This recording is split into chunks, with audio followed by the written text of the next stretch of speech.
Hello दोस्तों, स्वागत है आपके आज की एक और नई क्लास में। आज हम चैप्टर 4 को रीड करेंगे, जिसका नाम है वैदिक सभ्यता। 1500 ईसा पूर्व से लेकर 600 ईसा पूर्व तक इसका काल विभाजन है। और हमने पिछली वीडियो में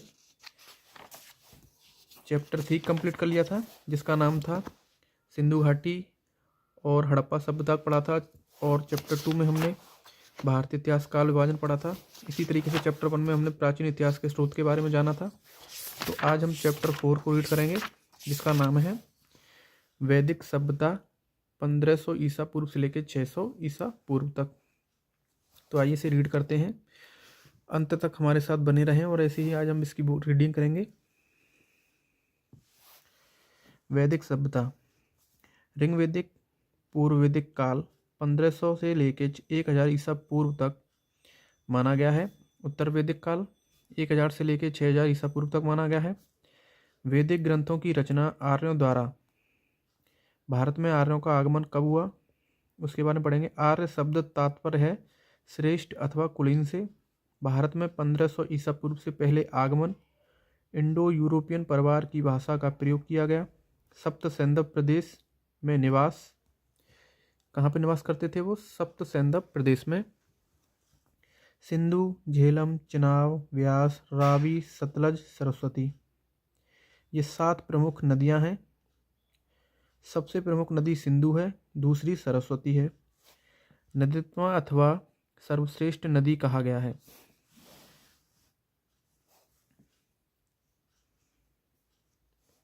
वैदिक साहित्य। वेदों के संकलन के कारण वैदिक साहित्य नाम पड़ा। संकलनकर्ता कृष्ण देवव्यापन। वेदों के पृथक्करण व्यास के कारण वेद व्यास भी कहलाते हैं। वैदिक साहित्य में 4 वेद हैं, फिर ब्राह्मण हैं, फिर आरण्यक, उपनिषद एवं वेदांग शामिल हैं। वेद वृद्ध धातु से बना, अर्थ जानना, अर्थात ज्ञान। चारों वेदों को सम्मिलित रूप से संहिता कहते हैं, यानी चारों वेदों को मिलाकर क्या कहते हैं? संहिता। रचना देवताओं द्वारा, अतः अपरुष्पेय की संज्ञा, मानव द्वारा निर्मित नहीं। ऋग्वेद, सामवेद, यजुर्वेद सम्मिलित रूप से वेदयत्री हैं। सबसे पुराना ग्रंथ जेद अविस्ता है। ईरान पारसी समकालीन ग्रंथ। उपखंड संहिता मंत्र से संबंधित है। ब्राह्मण अनुष्ठान समारोह से। आरण्यक तपस्या जंगल से। उपनिषद वेदांत दर्शन अध्यात्म से।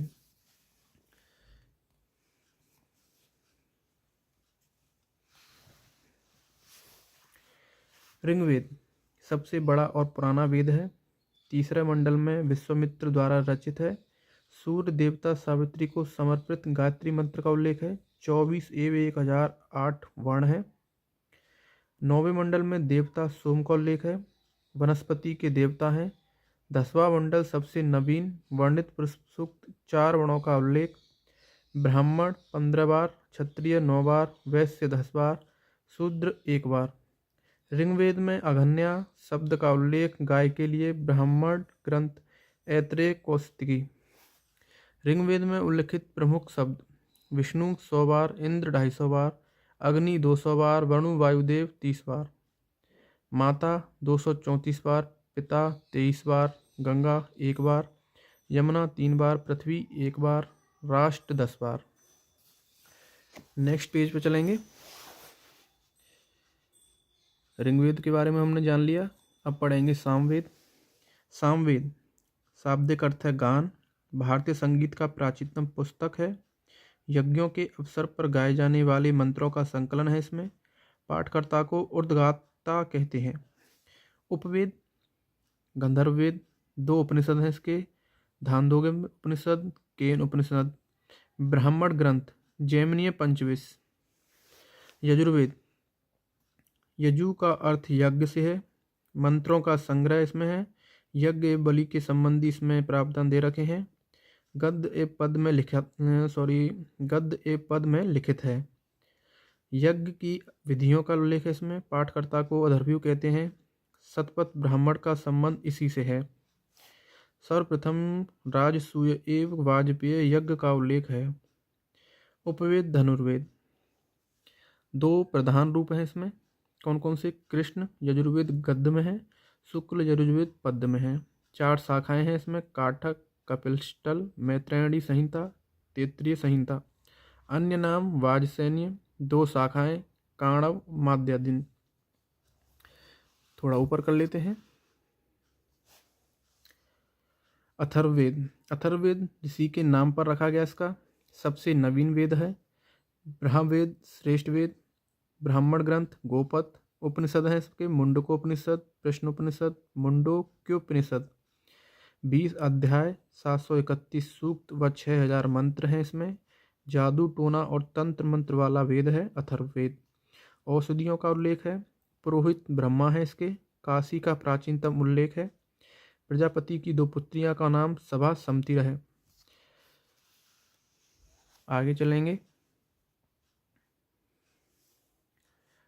ब्राह्मण ग्रंथ रचयिता याज्ञवल्क्य मुनि। वेदों की विशिष्ट व्याख्या के लिए रचना गद्य रूप में। सभी का संबंध किसी न किसी वेद से है। ऐत्रेय, कौशिकी, जैमिनीय इत्यादि। आर्ण्यक वनों में रचे जाने के कारण आर्ण्यक कहे गए। ब्रह्मांड ग्रंथों की परिशिष्ट के रूप में जन्म, मृत्यु, पुनर्जन्म इत्यादि का विशद वर्णन। 7 प्रमुख आर्ण्यक हैं। कौन कौन से? ऐत्रेय, कौशिकी, शतपथ, छांदोग्य, शाखाख्यन, मैत्रेयणी, तलवाकार, जैमिनीय और बृहदारण्यक। उपनिषद और विषय।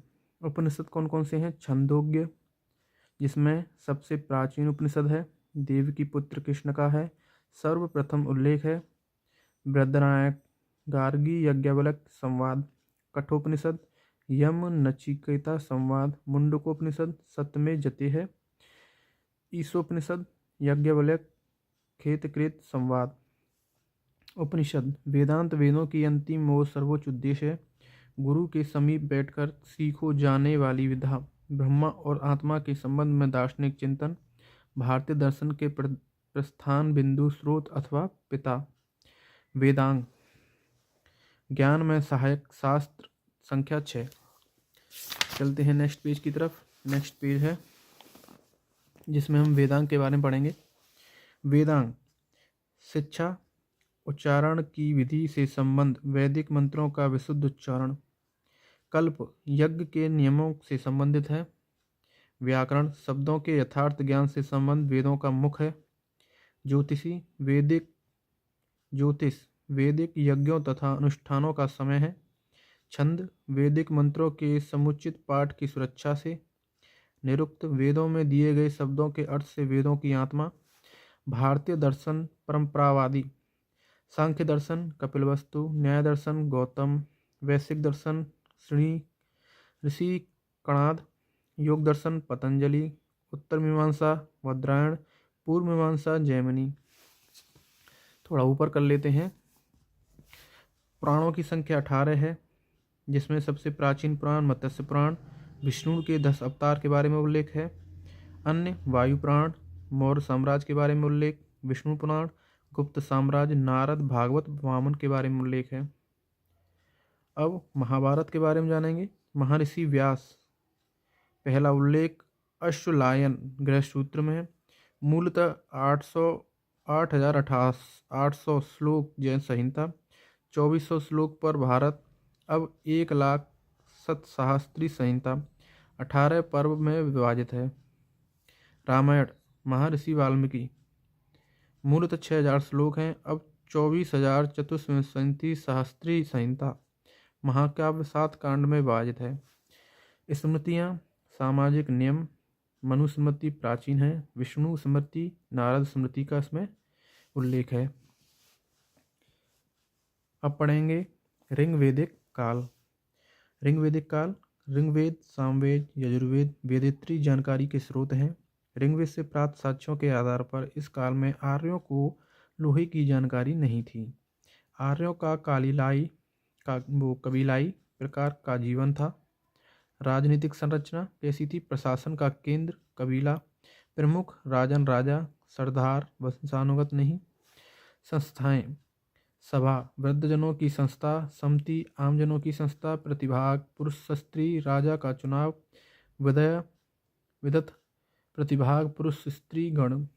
दैनिक प्रशासन में अधिकारियों द्वारा राजा की सहायता, सबसे महत्वपूर्ण अधिकारी पुरोहित, गोमत धनी व्यक्ति। पुरोहित विश्वामित्र उदारवादी, वशिष्ठ रूढ़िवादी। चलते हैं नेक्स्ट पेज की तरफ। अब है सामाजिक स्थिति कैसी थी। तो सामाजिक स्थिति पढ़ेंगे। सामाजिक स्थिति काम के आधार पर वर्गीकरण था। पुरोहित यज्ञ अनुष्ठान का कार्य करते थे। जन्म शब्द का उल्लेख लगभग 275 बार।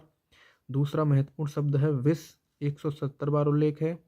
ऋग्वेदिक वर्ग पुरोहित, आम जनता, योद्धा। पितृसत्तात्मक परिवार था। बहुपति प्रथा प्रचलित थी। नियोग प्रथा और विधवा का प्रचलन था। विवाह का प्रचलन था। बाल विवाह का प्रचलन नहीं था। धार्मिक स्थिति कैसी थी। ऋग्वेद में सबसे प्रतापी देवता इंद्र और अग्नि को माना गया है। पुरंदर अर्थात किलों को तोड़ने वाला, आर्यों का युद्ध का देवता। आर्यों को युद्ध का देवता माना गया है। इंद्र को आर्यों का युद्ध का देवता भी माना गया है। अग्नि को दूसरा स्थान दिया गया है। मानवों और देवताओं के बीच मध्यस्थता। आर्थिक स्थिति कैसी थी। कृषि का ज्ञान, पशुचारण, युद्ध का पर्याय गवष्टि, गाय का अन्वेषण सबसे उत्तम धन था।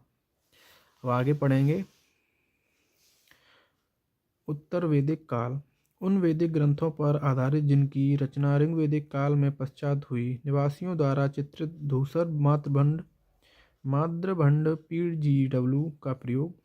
पश्चिम उत्तर प्रदेश, पंजाब, हरियाणा और राजस्थान में प्राप्त लोहे के हथियार और अश्वचलित रथ का प्रयोग हुआ है। भारत और कुरु इस काल के प्रसिद्ध कबीले थे। दिल्ली क्षेत्र और दोआब के ऊपरी भाग पर अधिकार। राजधानी हस्तिनापुर। महाभारत युद्ध 950 ईसा पूर्व। गोरख वशिष्ठ पांडव। लोहे के हथियार और अश्वचलित रथ का प्रयोग करते थे। राजनीति संरचना कैसी थी उसको जानेंगे। विदय नामक संस्था का लोप। सभा और समिति में राजाओं और अभिजात्य वर्ग का वर्चस्व था। स्त्रियों का प्रवेश निषिद्ध था। कुलीनों ब्राह्मणों का वर्चस्व था। पांचाल प्रारंभ में जन या कबीला, कालांतर में प्रवेश। सत्वर ब्राह्मण में 12 उच्च पदाधिकारियों की चर्चा है। रत्निनन सेनानी, पुरोहित, युवराज, ग्रामणी, महर्षि, संग्रहिता, बगद्रूद, अक्षवाप, पालागवल, गोविकृत, सूत, रथकार। राजा का चुनाव निर्वाचित होता था। आनुवंशिक पद सामान्य ज्येष्ठ पुत्र को दिया जाता था। अधिकार में वृद्धि। वैदिक राजनीतिक प्रशासनिक संरचना कैसी थी। पद कार्य। राजा का पद होता था सेना का प्रमुख। युवराज का कार्य होता था राजकुमार। पुरोहित का कार्य होता था राजा का परामर्शदाता। महर्षि का काम होता महर्षि का मुख्य रानी। पालागल का काम होता था विदूषक। गोविंदकर्तान जंगल का विभाग का प्रधान। क्षेत्रपाल प्रतिहारी। अच्छावाप स्वासे के खेल में राजा का सहयोगी। संग्रहिता कोषाध्यक्ष, भागदूत राजस्व संग्राहक। ग्रामीणी गांव का मुखिया। सूत राजा का सारथी। तो ये था हमारा आज का चैप्टर 4 जो हमने आज रीड किया। चैप्टर 4 हमने आज रीड कर लिया है जिसका नाम है वैदिक सभ्यता। इसमें से मेनली वेदों के बारे में ही ज़्यादा पूछा जाता है, आर्यों के बारे में, और जो इसकी जो टॉपिक है मेन जैसे कि हमने पढ़ा आर्यों के बारे में, ऋग्वेद के काल, पुराणों के बारे में, ब्राह्मण ग्रंथ के बारे में, आरण्यक, महाभारत, रामायण, इनके बारे में ही ज़्यादा पूछा जाता है। इनसे जो मेन टॉपिक्स क्वेश्चन बनते हैं उनके बारे में पूछा जाता है। अगला नेक्स्ट टॉपिक है चैप्टर 5 जैन धर्म के बारे में पढ़ेंगे। तो आज हम इस क्लास को यहीं समाप्त करते हैं। नेक्स्ट क्लास में हम चैप्टर 5 रीड करेंगे जैन धर्म। तो आपको ये हमारी क्लास कैसी लगी एक लाइक ज़रूर कर दें अच्छा लगे हो तो, और अगर आप हमारे चैनल पर नए चैनल को सब्सक्राइब कर लें। इस बुक को हम धीरे धीरे पूरी रीड करेंगे तो ऐसे ही हमारे अंत तक हमारे साथ बने रहें। Thank you.